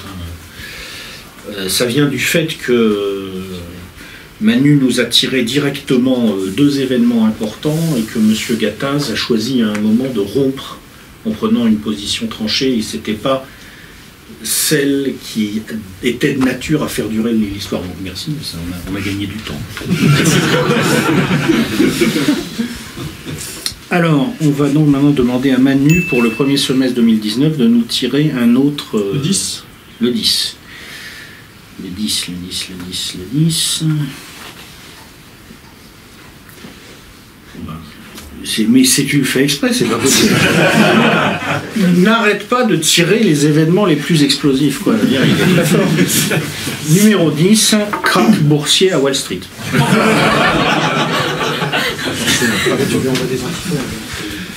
Alors, en plus, ça se combine bien, parce qu'effectivement, s'il y a une explosion en désordre de la zone euro, les gens qui, aux États-Unis, pourraient dans un premier temps s'en réjouir, parce que je pense qu'il y a pas mal de gens aux États-Unis qui seraient bien contents de voir la zone euro exploser, peuvent se prendre un effet de retour de flamme gigantesque. Et on peut imaginer un krach boursier à Wall Street. Alors il peut se produire de différentes façons. Moi, vous savez, récemment, il y a eu une très forte baisse pendant quelques jours qui est partie de Wall Street, puis c'est remonté. Alors, d'où ça vient? Je vais vous donner mon interprétation, je vais encore me faire traiter de complotiste par Rudi Reichstadt, mais c'est pas grave. Je pense que c'est pas un hasard si ce krach a eu lieu précisément le jour où Jérôme Powell prenait la tête de la Réserve fédérale. Enfin, ce mini-krach, cet embryon de krach. Je pense que, si vous voulez, Powell, c'est un type, pour plein de raisons, il va être un peu décalé à la tête de la Fed. Il a travaillé dans la finance, mais il a travaillé avec Warren Buffett. C'est pas le cœur des banques de Wall Street.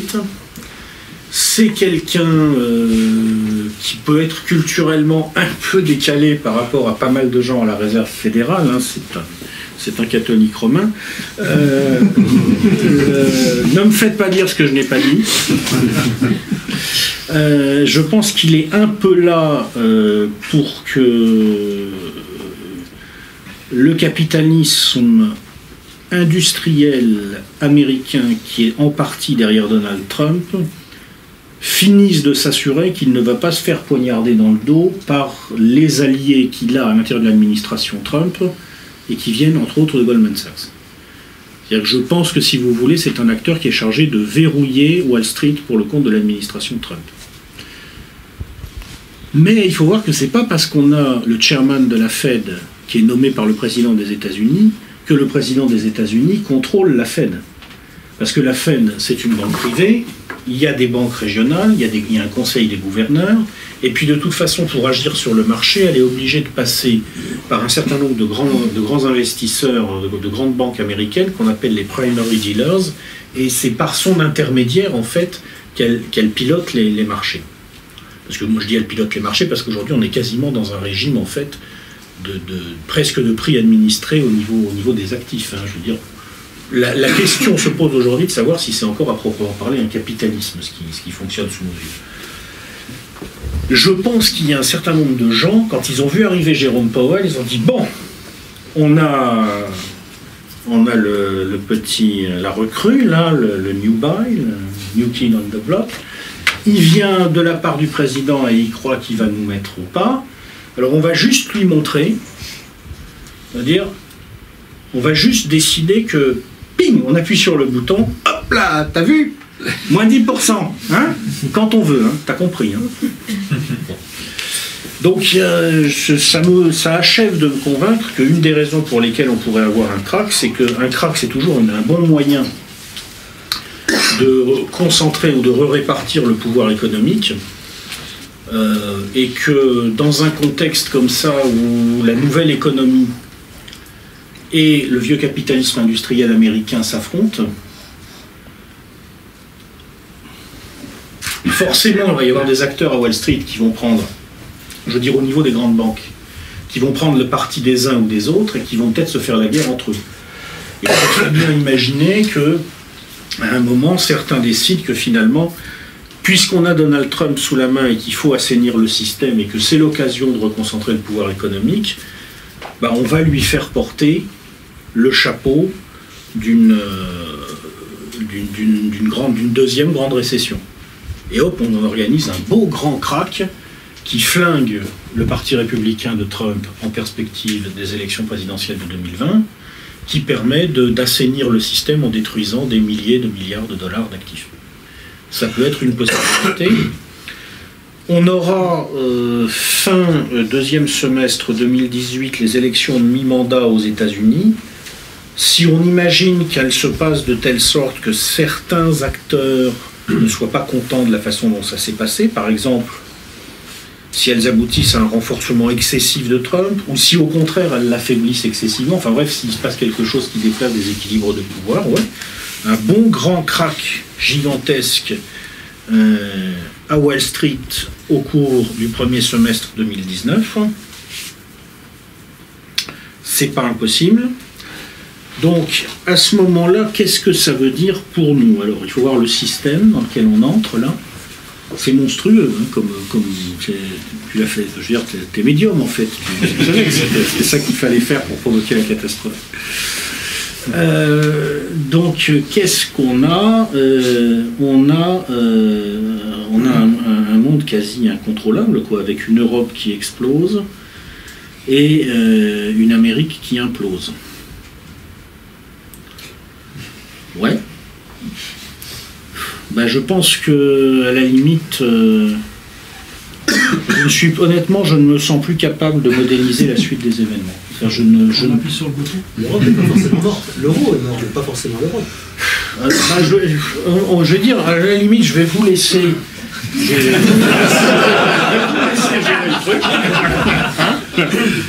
Parce que moi, franchement, là, je ne sais plus.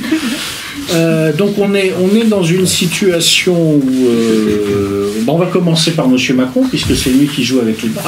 Emmanuel Macron, c'est-à-dire, moi un truc qui me fait rigoler avec les dissidents français, c'est leur tendance à toujours être capable de dire si les dirigeants sont nuls ou pas, si les choix qu'ils font sont mauvais ou pas. C'est-à-dire, je rencontre plein de mecs, dès qu'un dirigeant a pris une décision, ouais, c'est nul, etc. Mais si on demande au mec, ah ouais, et donc toi, t'aurais fait quoi à la place? Ah merde. Et donc, à un moment, et justement, c'est les questions qu'il va falloir se poser. Puisque si vraiment on imagine une période où le pouvoir est remis en cause, il va falloir qu'il soit remis en cause par des gens qui aient quelque chose à proposer. Et là, ça devient très compliqué. Alors, on est donc dans ce contexte-là. Donc voilà, la zone euro a explosé de facto. Bon, je pense quand même que les banquiers centraux sont des gens qui connaissent leur métier. Donc, même si ça se fait dans le désordre, ils vont assez vite trouver une solution, un scénario de transition. On peut dire, par exemple, un des scénarios possibles, c'est une période de double monnaie. Qui s'étale sur quelques mois, peut-être quelques années, c'est difficile à dire, et puis un retour aux monnaies nationales, et en fait un retour à un système européen régulé, probablement avec des cours pivots autour desquels on essaierait de faire varier les monnaies européennes. Je pense que je ne vois pas les Européens se désolidariser complètement. Dans ce contexte-là, et on a les États-Unis qui en même temps implosent économiquement, ce qui peut arriver. Donc là aujourd'hui, pourquoi il y a de la croissance mondiale? Parce qu'il y a la Chine qui a lancé un plan d'infrastructure, parce que l'Inde continue à se développer, maintenant elle est en train de prendre le relais de la Chine, et parce que les États-Unis vont donner un très grand coup de fouet à l'économie mondiale avec le plan de relance de Trump, qui ouvre toutes les vannes. Toutes les vannes. Trump, c'est j'ouvre toutes les vannes, je baisse les impôts, et en même temps, je vais essayer, en tout cas c'est ce qu'il a annoncé, de lancer un plan d'infrastructure.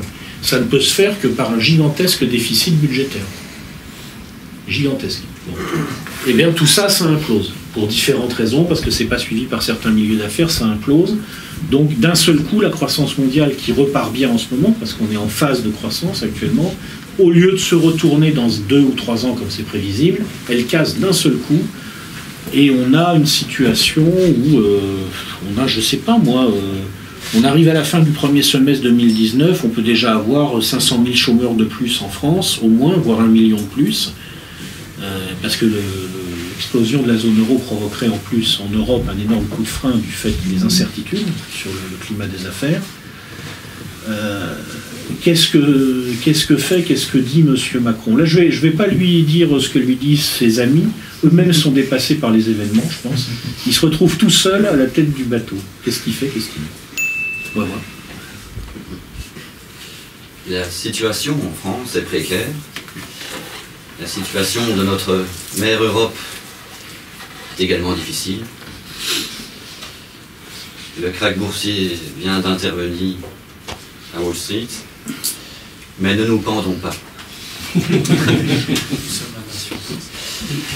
La France a toujours montré l'exemple dans son histoire, dans sa longue histoire. Et je pense que puisque les solutions nationalistes n'ont pas abouti il y a quelques décennies, que la solution à l'échelle européenne semble dans une voie difficile ou voire stagne pour le moment, et que l'Amérique est également en difficulté, mais qu'il ne faut pas tomber dans le piège du repli sur soi, nous pourrions envisager une discussion, évidemment uniquement avec les démocraties qui défendent la liberté dans ce monde, aux amis américains, car je n'ai que des amis, mais également avec la seule démocratie du Moyen-Orient,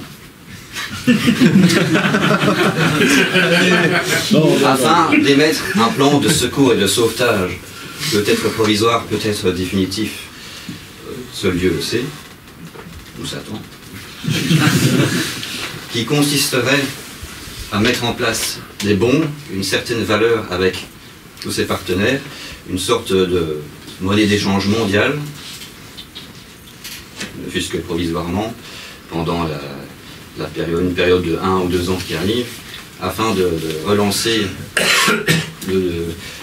d'abord les relations entre nous, d'augmenter les échanges et de permettre à ces pays de continuer à se développer sans se faire la guerre, et de remonter la croissance tout en se préservant donc,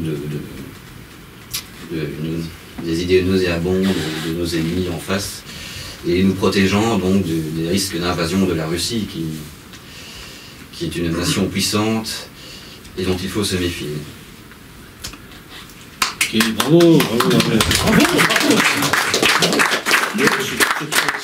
C'est très facile. Alors en fait, je pense qu'on va pouvoir arrêter là directement, parce que tout simplement, le dessous des cartes a été tellement rebattu que la dynamique qui sous-tendait le jeu a explosé en plein vol, d'entrée de jeu. Alors maintenant, je vais vous dévoiler le dessous des cartes et comment les choses étaient programmées. Donc, je vous lis le petit texte que j'avais fait pour décrire le dessous des cartes, et c'est en fonction de ce petit texte que j'ai fourni un certain nombre d'indications aux acteurs qui étaient là, sur ce que leurs amis, entre guillemets, pouvaient leur dire ou pas. Donc voilà, une guerre impitoyable traverse le capitalisme européen. Elle oppose un pool d'intérêts conduit par la banque Rothschild, la banque Rothschild au hasard, j'aurais pu en mettre une autre, mais on va dire celle-là, qui maîtrise Goldman Sachs, quand même, je pense que la connexion Rothschild-Goldman Sachs paraît assez claire, et pilote largement en sous-main l'administration Trump aux États-Unis, à un autre pool conduit, alors j'ai mis la banque Lazare, parce que comme on est chez EER, je me suis dit, si je leur mets pas Rothschild et Lazare, ils vont pas être contents. Donc, mais j'aurais pu en mettre une autre, hein, je veux dire, il ne faut pas faire une fixette indispensable sur l'équation haute finance, milieu juif. C'est vrai qu'une grande partie de la haute finance mondiale est historiquement issue des milieux juifs et que les grandes banques d'affaires sont souvent dirigées par des gens qui sont d'origine juive. C'est particulièrement net d'ailleurs à Goldman Sachs. Hein. Goldman Sachs, au-dessus d'un certain niveau, bon, il y a une formation qualifiante assez nette quand même. Mais il ne faut pas croire que c'est la seule finance qu'il faudrait prendre en compte. Là, j'ai mis Rothschild et Lazare pour m'amuser parce que je suis à ER, mais on aurait pu parler aussi des fonds souverains, on aurait pu aussi parler de l'influence de plus en plus importante de ces gigantesques masses de capitaux est-asiatiques qui peuvent déstabiliser le capitalisme européen, etc. Il ne faut pas se limiter au monde occidental et au fait que dans le monde occidental, pour des raisons historiques, la fonction d'intermédiation a été largement confiée à la haute bourgeoisie juive. C'est un épiphénomène en réalité, c'est la dynamique du capital qu'il faut analyser en profondeur. Mais bon, là on est à EER, donc je me sens obligé quand même.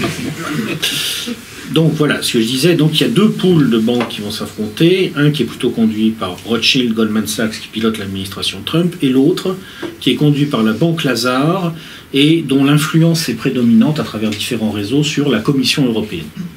En fait, j'ai fait l'hypothèse qu'il y avait une guerre à l'intérieur du capitalisme occidental entre Rothschild d'un côté et Lazare de l'autre, et que ça recoupait une maîtrise d'un côté de l'administration Trump et de l'autre de la Commission européenne. Bon. Alors, bien sûr, ce genre de guerre, dont le cœur va se jouer là où se trouvent les principaux marchés, donc essentiellement à Londres, parce que c'est là que se trouve le cœur nucléaire en fait du capitalisme occidental, malgré la prédominance des États-Unis en termes économiques, c'est toujours à Londres que se trouve le cœur nucléaire. Eh bien, cette guerre va ramifier à travers tout le capitalisme occidental, elle aussi en France. Alors j'ai décidé que en France, la galaxie Dassault et la galaxie Bolloré étaient plutôt inscrits dans les réseaux Lazare, donc du côté pro-Union européenne et Commission européenne, et que les galaxies Lagardère et Bouygues, mais encore une fois, j'aurais pu mettre d'autres noms, hein, ce sont des exemples simplement, étaient plutôt inscrits dans les réseaux Rothschild. J'ai aussi décidé que dans le domaine politique, il y avait un homme qui était tenu par les réseaux Lazare et qui était M. Moscovici. Et M. Moscovici, par ailleurs, j'ai décidé qu'il tenait Alexis Kohler, qui est un acteur qui n'a presque rien eu à faire, je suis désolé pour lui, mais c'est de la faute de son président, qui a été particulièrement difficile à saisir. Une bonne anguille. Non mais vraiment, vous devriez faire de la politique, vous avez une chance. Vous avez bien réussi à faire en sorte que... Voilà. Mais j'avais la possibilité, si M. Macron allait trop loin dans la soumission aux intérêts qu'il était chargé de défendre dans son agenda caché, c'est-à-dire évidemment ceux de la banque Rothschild, je ne sais pas pourquoi j'ai dit ça, que j'avais la possibilité, via M. Moscovici, d'activer M. Kohler pour qu'il sabote le travail de M. Macron, pour rendre service à la banque Lazare. Et ça aurait été très amusant, si le scénario n'avait pas explosé en plein vol, de voir comment, en fait, au moment crucial, clac, un couteau apparaissait mystérieusement entre les omoplates de M. Macron. On n'a pas pu en arriver là, c'est dommage. Et puis, j'ai décidé, par ailleurs, qu'en France, les réseaux Rothschild étaient parvenus à infiltrer et verrouiller le PCF.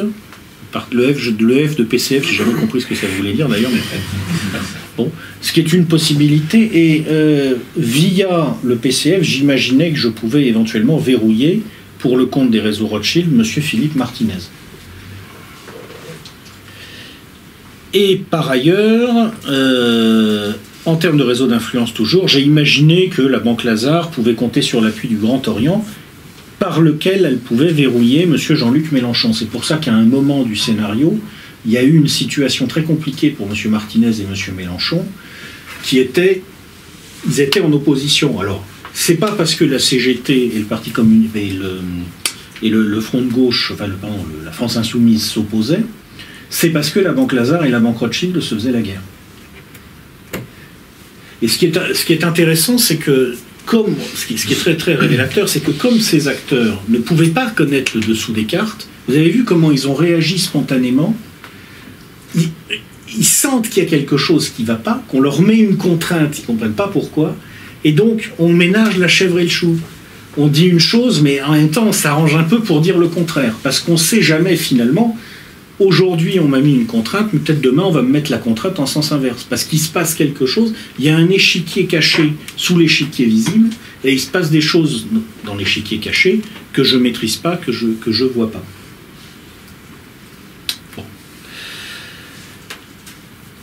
Et voilà donc comment se déroulait le dessous des cartes. Donc c'est ce qui vous explique les événements qui se sont produits. C'est-à-dire que lorsqu'il y a eu l'intensification du conflit au Donbass, M.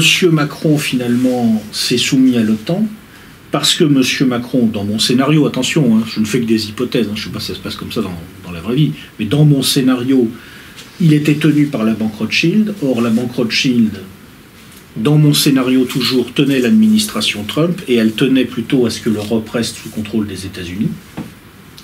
Voilà. En même temps, j'ai pris l'hypothèse que dans ce contexte-là, en quelque sorte, les réseaux de la Banque Lazare ne brûleraient pas la cartouche Alexis Kohler.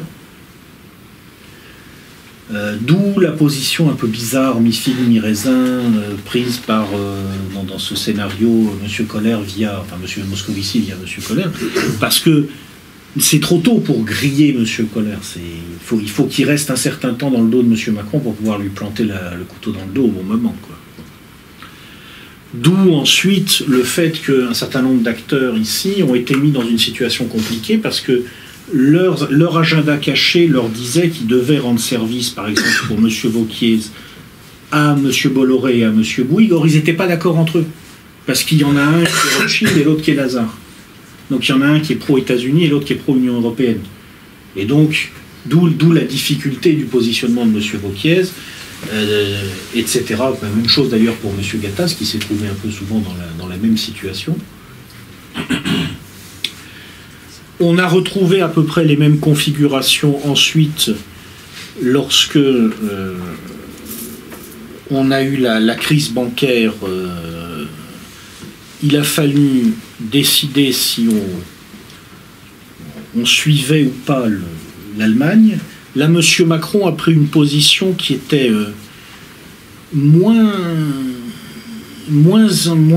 anti-européenne que ce que lui avaient suggéré ses amis de la Banque Rothschild. C'est pour ça que je lui ai rappelé qu'on pouvait très vite faire un voyage en décapotable à Dallas. Mais bon, je dis, c'est une bonne anguille. Hein. Il a bien réussi à... Donc, ça explique semblablement, en ricochet, hein, c'est les mêmes mécanismes qui se sont produits à chaque fois, avec des acteurs dont les mandants, en quelque sorte, n'étaient pas d'accord entre eux. C'est là que j'ai eu une hésitation sur le sort de Mme Le Pen, parce que, en fait, bon, Mme Le Pen avait un agenda caché. Alors, ce qui est très frappant quand je réfléchis à ça, c'est le contraste entre les enjeux de l'agenda caché des acteurs comme M. Macron, M. Gattaz, qui sont directement en prise avec ce qui se passe au plus haut niveau du capitalisme et où les enjeux sont en milliers de milliards de dollars, et les problèmes spécifiques de Mme Le Pen, dont j'ai imaginé que son agenda caché, en gros, c'est qu'elle n'avait pas grand-chose à refuser à certains cadres du FN qui pouvaient témoigner sur les bizarreries du financement du parti avec des sombres histoires de j'ai détourné 20 000 euros ou je sais pas quoi, des trucs ridicules. Et je me suis demandé, c'est pour ça que je lui ai demandé à ce moment-là si elle préférait être ignorée ou utilisée cyniquement, parce que je me suis dit, comme on a un contexte où effectivement ça se passe mal entre les syndicats et le patronat, et qu'on a des gens qui peuvent dans ce contexte-là avoir envie que ça dégénère pour faire exploser l'Union européenne, ce qui est arrivé de toute façon. Ensuite, parce que M. Gattaz a fait un mouvement auquel je ne m'attendais pas, je me suis dit, il peut y avoir des gens qui décident à ce moment-là d'utiliser Mme Le Pen comme un accélérateur chaotique. Enfin, pas tellement elle, mais ses réseaux. C'est facile, je veux dire, on envoie quelques provocateurs à une manifestation, ça tourne à l'affrontement. Ça peut justifier plein de choses après. Plein de choses. Et c'est finalement l'utilisation que les vrais réseaux, les vrais acteurs en profondeur peuvent avoir dans le contexte actuel de quelque chose comme ce que représente encore aujourd'hui le Front National. À ce stade, je pense que c'est le seul usage qu'ils peuvent en avoir. Voilà. C'est comme ça que j'ai analysé la situation en fonction du dessous des cartes.